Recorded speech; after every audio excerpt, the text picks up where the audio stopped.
Hey guys, it's Rich, and this is day number 3 of the 77 question Witchy community tag. If you are not already doing this tag or have not already done this tag, guess what? You're tagged, you're it. So go ahead and have fun with it. I'm not going to put all of the questions in the bottom bar, only because that's a lot of questions to put in one description block. So go ahead and go to Christo-Paganism.com. There is a card. I figured those out here on YouTube.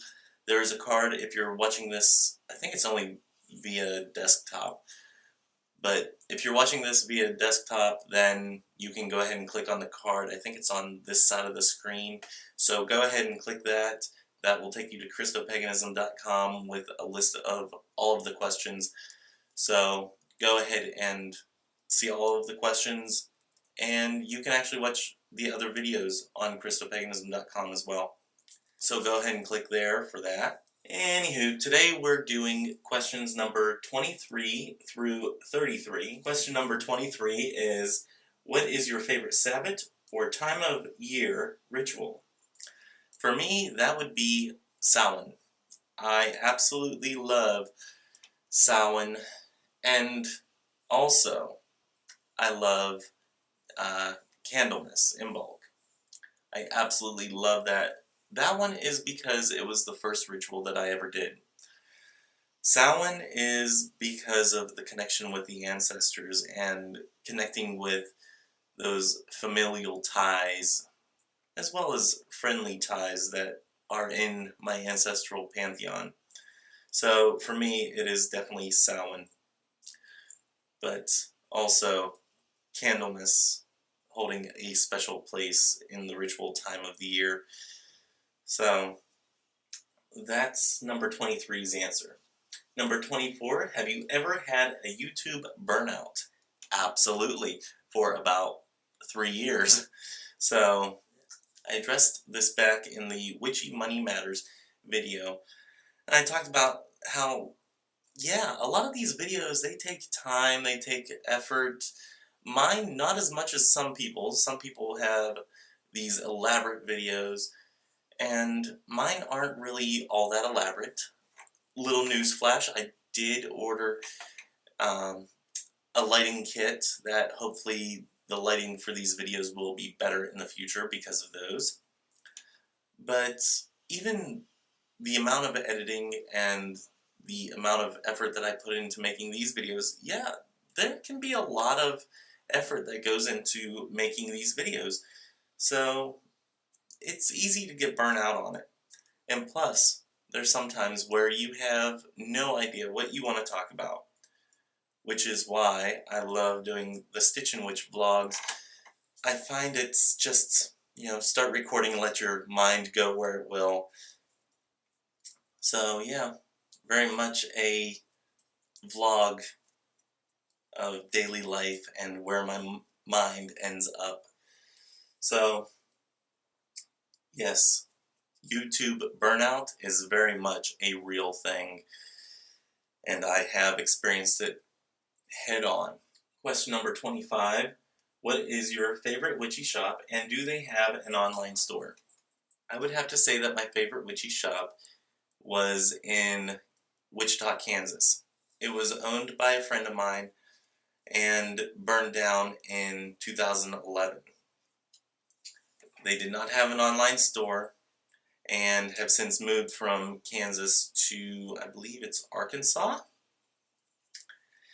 I don't know if they really watch my videos, but they are dear friends of mine, and I absolutely miss them so immensely.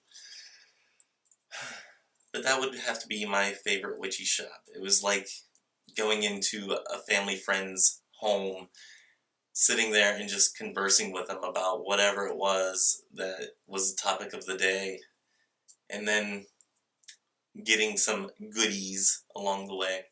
My second favorite witchy shop, which is a personal, shameless plug, is Lunafe Apothecary, which is also the sponsor of Christo-Paganism.com. The shop on Christo-Paganism.com is essentially Lunafe Apothecary. my own witchy store. Without having a witchy store that was my go-to witchy store, I figured I'd make one myself. So I kind of did that. Again, as I've said before, not much on the original aspect of original items and whatnot. I very much have the mass-produced items. However, it is the way I have to do it in order to not have any products in hand.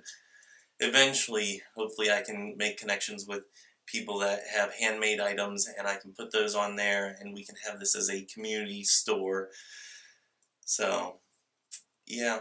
And also, it's not really a witchy store that, again, like I said before, it doesn't really bring in any money to me specifically. It all goes towards Christo-Paganism.com, and eventually whenever we set up the fund to help out others within the Christo-Pagan, pagan, witchy community, whatever you want to call it, within the community, whenever we set up the fund to help out those people, money from Christo-Paganism.com's shop as Luna Fey Apothecary will be part of the fundraising. So hopefully in time that shop will grow and become something of its own entity where people in the community, that is their go-to source for unique items eventually, and the mass-produced ones as well. So hopefully in the future that will be the community go-to spot. Again, I don't really get any money from it. It is all towards the community and helping out the community. So, yeah. Question number 26. When buying witchy items, do they choose you or you choose them? I would say both. There are times whenever I walk into a witchy store with the intent of, I will buy this and this is what I want. This is exactly what I want. And then there are times whenever I walk into a witchy store or any store and I say, okay, this is kind of what I'm looking for, and I find something completely different. Something that I was not looking for, that I did not really want, I, that I did not really think I was ever going to use, and then I sit there and I can't put it down. You know that feeling? Whenever you are just drawn to something and you pick it up and you don't want to put it back down. I've definitely had those moments. And usually whenever I have those moments, I end up walking out of the store with it. Because I know that on some level, I will use it in some way, shape, or form. It is meant for me. So it, therefore, goes home with me. So, yes, I would have to say both. I choose them and they choose me. Question number 27. How do you organize your herbs/ingredients? Being in Korea right now, I don't have any of my lovely herbs or ingredients to show you guys, but at home, I basically just have a hodgepodge of where it ends up is where it's going. In the future, whenever I actually get a witchy cabinet that is fully stocked the way that I want it, in the manner that I want it, it will be by alphabetical order. For me, that's just the way my mind works. Go in alphabetical order, especially since, for the most part, all of my herbs are in the same size jars as well. Having that organization whenever you come into your witchy space of everything's in the same size jars, everything's the exact same height, exact same width, you know exactly how big this area needs to be and what will fit in it. And then I label everything. And then I will have everything in alphabetical order. Eventually, that's the plan. For me, I'm very much a stickler for making sure everything is in order whenever it comes to my herbs. I hate the thought of having to look for my herbs and not being able to find them or something of that sort. I really hate that feeling. So as much as I have right now, or at least back home whenever I lived back in Jersey, as much as I had the haphazard look of, hey, this is where this herb's ending up because that's where I have room for it, I very much would like to have the organized A to Z format. As far as oils, whenever I have oils, it's hard to find a way to display them in a way that is alphabetical and where it doesn't waste space. You know what I mean? So for me, I'm going to try to make some sort of shelf that does that. That I can put everything A to Z, preferably in the same size containers, but not necessarily whenever it comes to oils because they all come in different sizes. And I'm not transferring them into different size bottles just to fit my OCD. But for me, I need something where I can actually see the names of the oils and everything and know what I have on hand. So eventually, that is an organizational system that I will put in place. And whenever I get into wherever I end up, I will share with you guys how I make that system and how I incorporate that system into whatever is my witchy room, wherever it may end up. So stay tuned for that whenever I get to wherever I'm going. Number 28. Do you have interest in other deities that you don't work with? If so, which ones? I do have interest in other deities, especially ones that I don't work with. I love the mythology and the lore behind different deities. I find it fascinating. Some of the ones that I've tried to look into more are the ones from Syria. I haven't found much on them, but as I look more and more, I'm finding a little bit more and more here and there.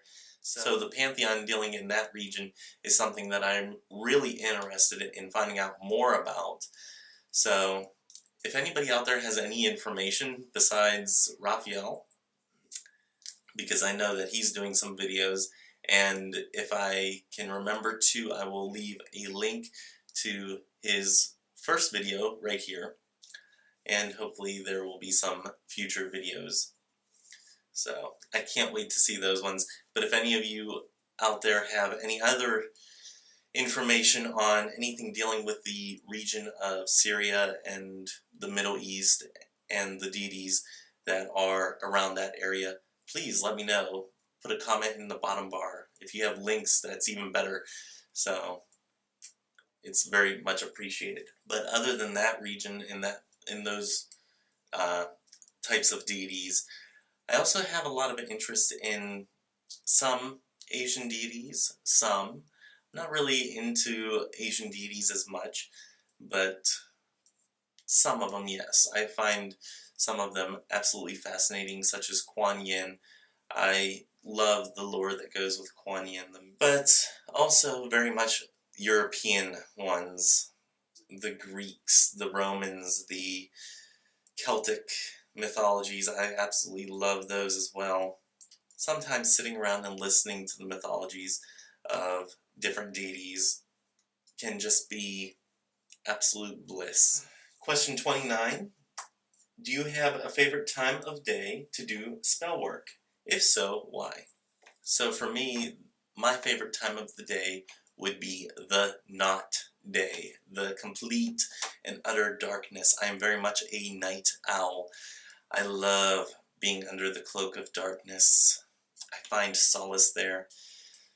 So for me, it would be the dead of night.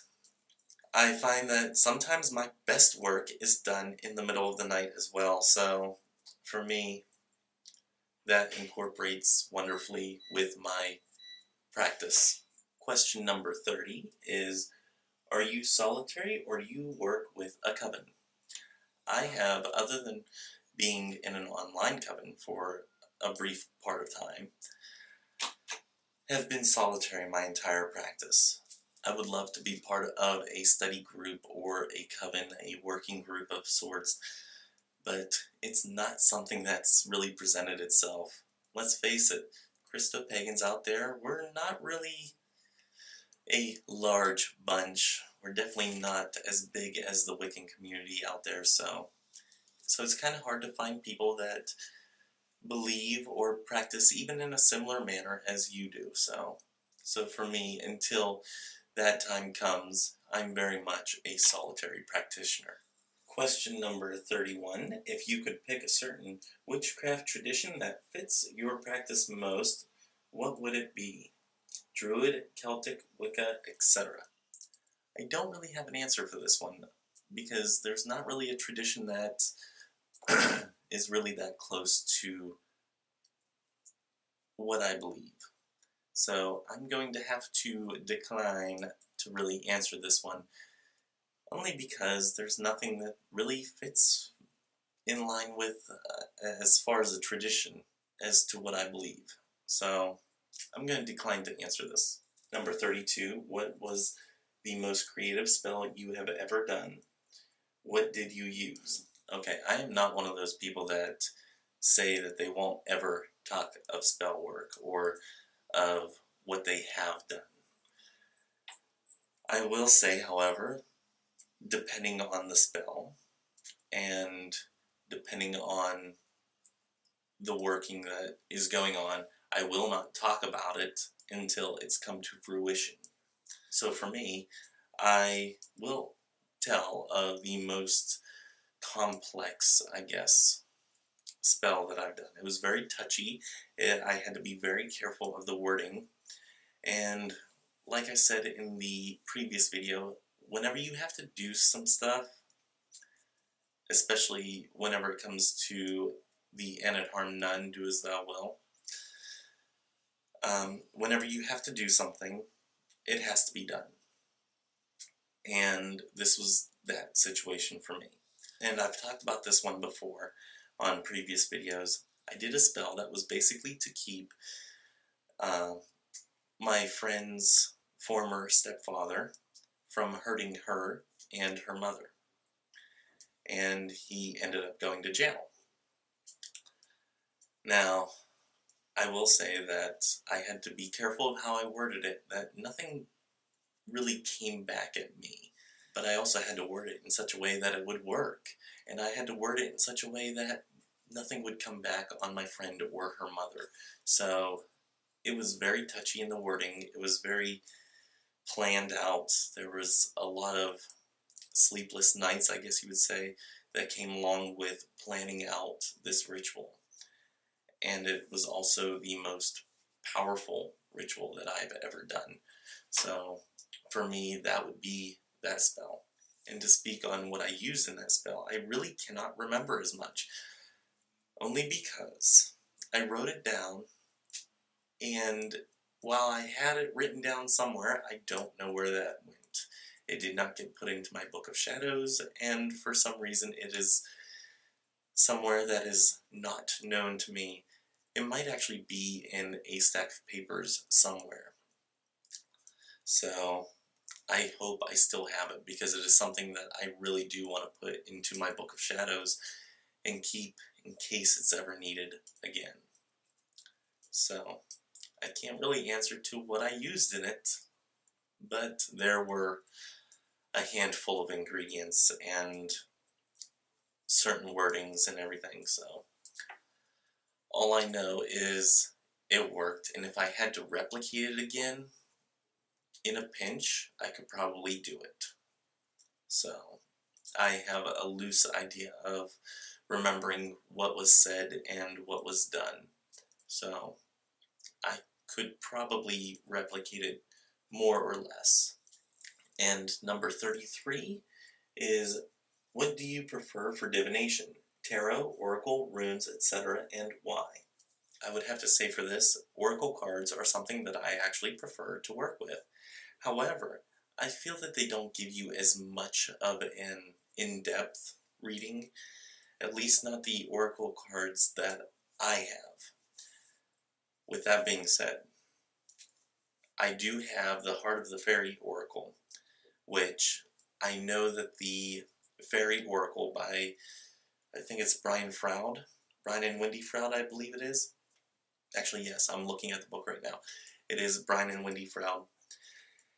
I know that one can be incredibly insightful, but I have not really learned how to read those yet. It's something that I really do want to work on it, but I might actually do a video series in the future whenever I go through that one, only because whenever I learn something, I want to pass it on to you guys as well. So if I end up doing that as an undertaking, then I will also include you guys in it as well. So oracle cards for me would be the ones that I go to just for the ease of reading them. For me though, tarot would be the ones that I see as giving the most in-depth of a reading, at least for me, without knowing the Heart of the Fairy Oracle. So for me, I would say tarot would be the most in-depth reading I've been able to give so far. And that is not to say that with runes I have not given myself a very accurate reading.